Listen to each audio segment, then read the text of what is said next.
mentiras que me estáis contando. Contraatacando. La prima de riesgo, los putos mercados.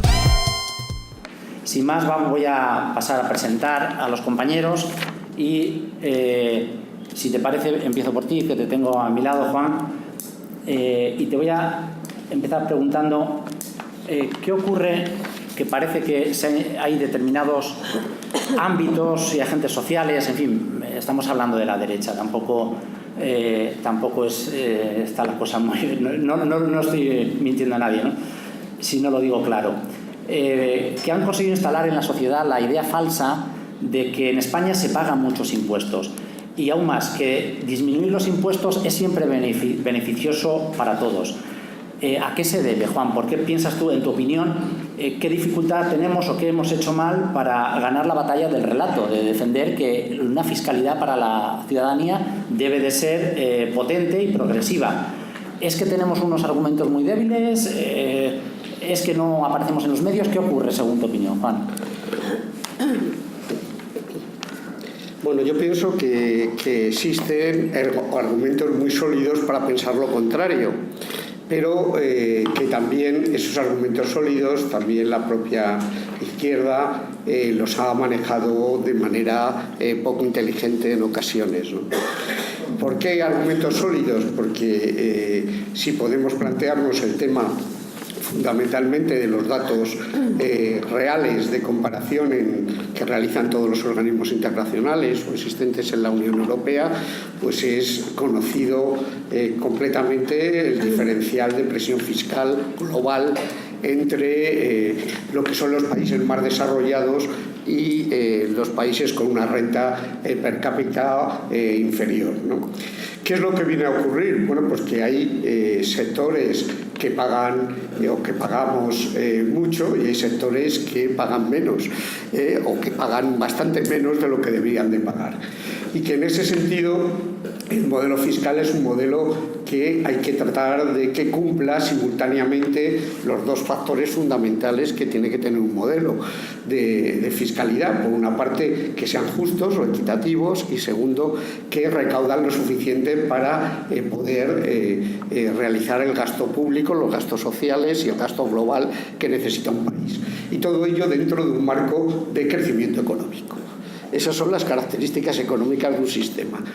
Yo ahí creo que, siendo esto absolutamente cierto y que por tanto que podría hacer un relato muchísimo más sólido y más fuerte, pues no se ha hecho, y los poderes económicos que están detrás de que haya sectores importantes que realmente tributen menos, pues han ganado la batalla, no solo han ganado la batalla también del relato y la batalla de los intereses para el conjunto de la sociedad y no para todo, y no para los sectores sociales exclusivamente más interesados. Ahora bien, yo ahí querría decir, para terminar, que siendo esto absolutamente cierto, creo que la izquierda tiene que tener muy claro, y no solo la izquierda, sino todos los sectores sociales que en un país se enfrenten al futuro de ese país, que hoy vivimos a nivel global, y eso Attac ha sido un pionero en plantearlo, en una encrucijada histórica de tal calibre, el que quedarse en ver lo fiscal como un elemento micro de figuras o de cuestiones concretas es un tema muy fuera de la realidad. Hoy vivimos una encrucijada en la democracia, en la calidad de las instituciones, en materia económica, en muchos aspectos, del cual van a salir robustecidos determinados sectores, y van a salir más debilitados todavía los sectores sociales que podemos estar interesados en generar, y el propio desarrollo de la cooperación a nivel internacional. Y en eso lo fiscal es una pieza. Y o se hace un análisis más global, no solo de los ingresos, sino de los problemas regulatorios y preregulatorios, de lo fiscal, del modelo de estado del bienestar que hemos venido planteando históricamente, y aquí hay un gran experto como es el profesor Juan Gimeno, y de toda una serie de cuestiones afines, de la garantía del propio crecimiento económico, etcétera, o estaremos haciendo un análisis tremendamente sesgado, ¿no? con el actual sistema fiscal de nuestro país, tomando la fiscalidad como ingresos y como gastos, la sostenibilidad de nuestro modelo es una sostenibilidad que no resistirá. Y no tenemos mucho tiempo para analizar por qué, pero por eso, enlazando con la contestación anterior, diría que es que las piezas del sistema fiscal, del sistema de ingresos, que muchas veces se reduce el pensar en lo fiscal, hay que verlo de forma un poco conjunta, ¿no? Decía que tenemos argumentos sólidos para plantear que estamos a un nivel inferior que la media de muchos países de nuestro entorno, pero estamos a un nivel muy superior que otros. El problema no es la presión fiscal o más impuestos, el problema es qué impuestos y cómo esos impuestos y cómo garantizan a la vez el crecimiento económico y de la renta per cápita. Es decir, subir la presión fiscal para intentar situarnos en una serie de países que tienen 7 puntos más que nosotros, bueno, habrá que analizarlo en función de que seamos capaces de establecer un sistema fiscal que realmente crezca y crezca con el propio crecimiento del PIB y que sea capaz de aproximarse a esos niveles. Pero eso depende también de la política. Es decir, hay países de nuestro entorno con 10 puntos o con 6 puntos por debajo de nuestro nivel de presión fiscal. Y en ese sentido, el problema es a quién queremos parecernos y hacia dónde queremos crecer. No queremos crecer como el Reino Unido. Cuando hablo de sistema fiscal, hablo de sistema fiscal de cotizaciones, o sea, de sistema de pensiones de manera integrada. No queremos, pero por otra parte tenemos que tener en cuenta hacia dónde van los sistemas fiscales europeos para garantizar también fenómenos de crecimiento. Por tanto, creo que es muy importante reivindicar cuestiones que se están reivindicando desde las ONG sobre todo, y de vuestra propia ONG, pero es importante cada vez más tener una visión más sistémica de hacia qué tipo de fiscalidad queremos ir. Que sea más justa, pero también que sea capaz de dar consistencia y sostenibilidad a un crecimiento económico en un entorno, además, en el que la globalización ha planteado que hay determinadas cosas que, por muy justas que sean, de manera aislada, si en la Unión Europea, si en los organismos internacionales, hay que trabajar en esos términos también para ir consiguiendo articulación entre ellas. Nuria, te hago las mismas preguntas. Al final, ¿qué es lo que tenemos? Efectivamente, yo no creo que se pueda ver como algo solamente parcelado. Es decir, vamos a atacar el lado de los ingresos por este lado y luego miramos a ver qué es lo que ocurre con el gasto. Porque, de hecho, hay una parte fundamental de lo que ha hecho el Partido Popular durante los últimos años y del cual le han llegado a fiar la conducta tanto el Fondo Monetario Internacional como la propia OCDE.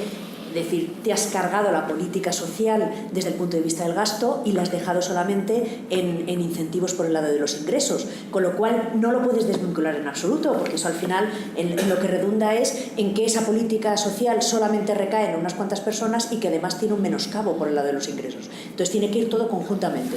Al final, ¿qué es lo que tenemos? Pues tenemos desde el punto de vista de los ingresos, al final acabamos teniendo un sistema dual. Efectivamente, en presión fiscal tenemos una capacidad recaudatoria muy baja, pero si miramos tipos impositivos no tenemos unos tipos impositivos bajos. Entonces, ¿qué es lo que ocurre? Que al final hay dos tipos de personas, las que pagamos impuestos y las que no pagan impuestos. Las que pagamos impuestos, ¿qué percepción tenemos? Que en media pues no defraudamos y muchos tenemos rentas del trabajo que al final están grabadas por IRPF de una manera mucho más intensa que las rentas de actividades empresariales o que rentas del capital. Entonces, ¿qué es lo que ocurre? Que al final, con ese sistema, hay un sector de la población que sí que no paga pocos impuestos y otro que normalmente al final acaban teniendo un nivel de renta mucho más alto que paga muchos menos impuestos. Entonces, ¿cuál es la estrategia? La estrategia del que más tiene es pagar todavía menos impuestos. ¿Y dónde llega? En el momento en el que estás diciendo es que pagamos muchos impuestos, es que esto es muy injusto, es que usted está despilfarrando y está gestionando mal el dinero,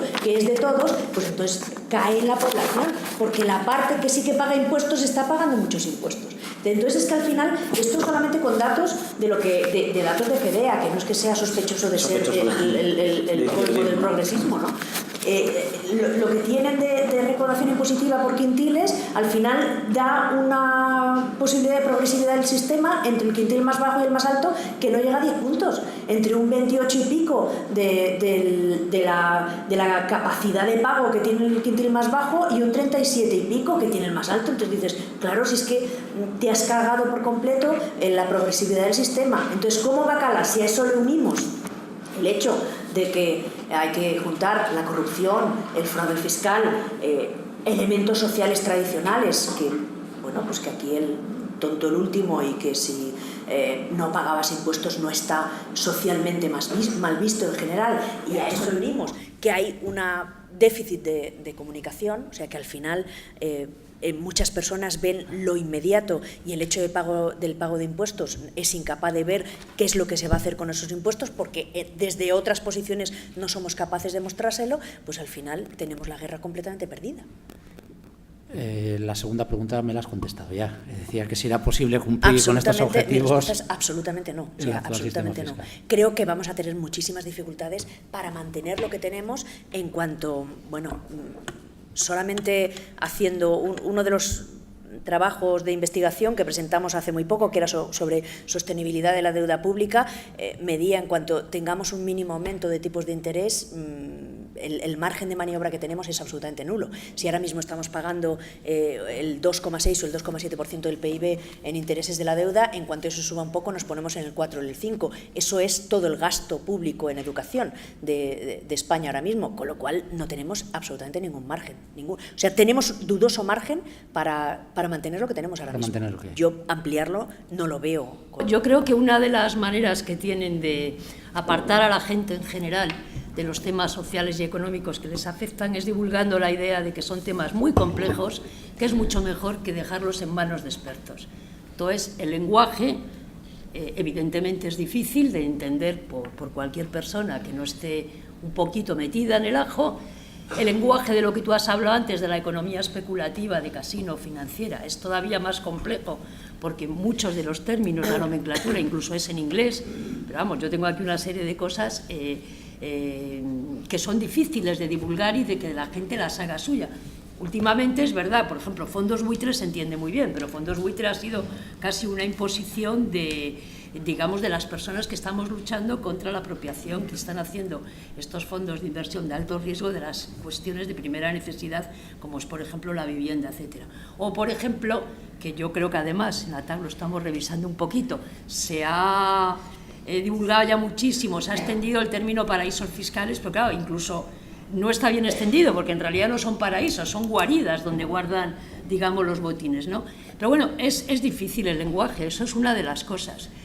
Hasta tal punto es difícil el lenguaje, hasta tal punto yo creo que la manipulación llega, que por ejemplo ayer el Fondo Monetario Internacional dijo que los presupuestos que habían acordado en España el Gobierno y el Grupo Unidos Podemos, pues que no valen porque no va a haber crecimiento, y además, bueno, decían que lo mejor es aumentar el IVA, que se va a reducir, que no hay que poner una tasa a Google, le llaman la tasa a Google y a las tecnológicas, ni hay que aprobar el ITF, que aunque es muy tímido el que se ha aprobado, por lo menos es algo, que no hay que rebajar los impuestos a las pymes, que más bien hay que ir por abaratar el despido indefinido y una serie de medidas que conocemos, ¿no?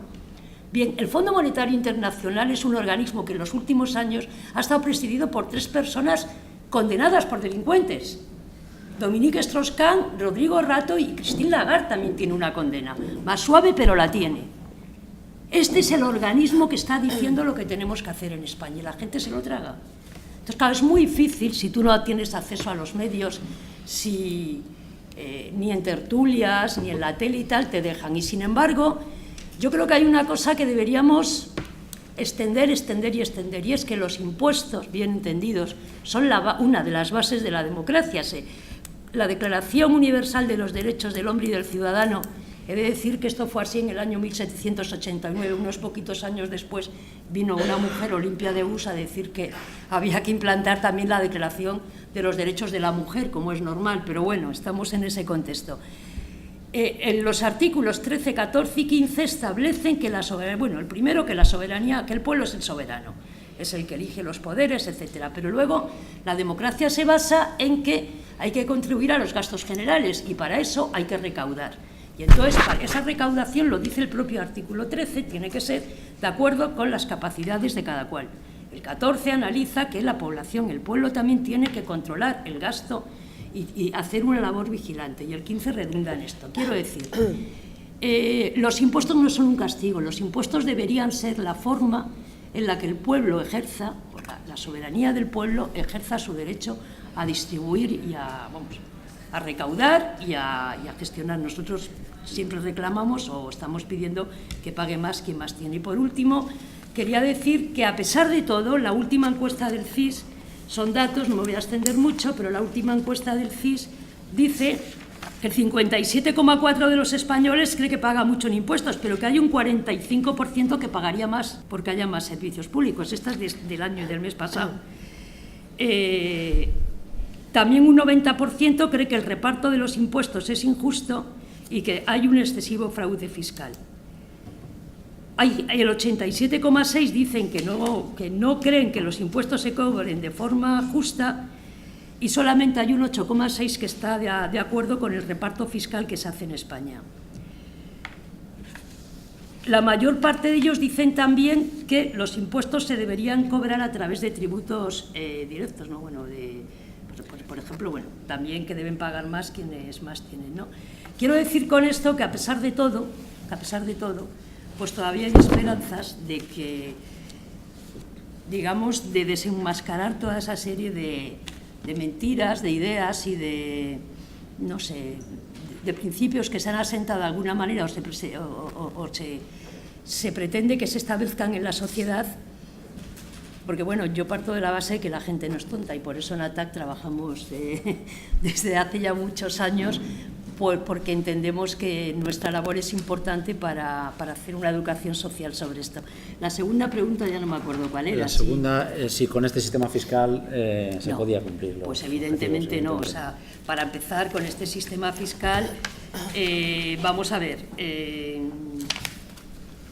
Para empezar, para que se pueda cumplir debería haber, lo han dicho mis compañeros antes y no me voy a extender, una política fiscal progresiva, no regresiva. Deberían establecerse impuestos que a las grandes fortunas, deberían establecerse impuestos a la gente que más tiene, que ahora es la que más facilidades tiene para evadir. O sea, yo no sé, supongo que hablaremos de esto luego, pero se han creado figuras como la SICAV, como la SOCIMI, etcétera, que permiten que los grandes patrimonios y las grandes fortunas paguen muy poco, ¿no? Entonces, con este sistema no es sostenible. Este sistema vale para evadir, para eludir y para beneficiar a los grandes patrimonios, pero no vale. Y luego, además, desde que se reformó el artículo 135 de la Constitución en agosto del año 2010, se ha establecido que la deuda es el principal destino de los recursos que se recaudan, por encima de las necesidades sociales de la población. Entonces, todo eso tiene que meterse en una batidora y todo eso tiene que cambiar. Vamos, hace falta medidas completamente distintas.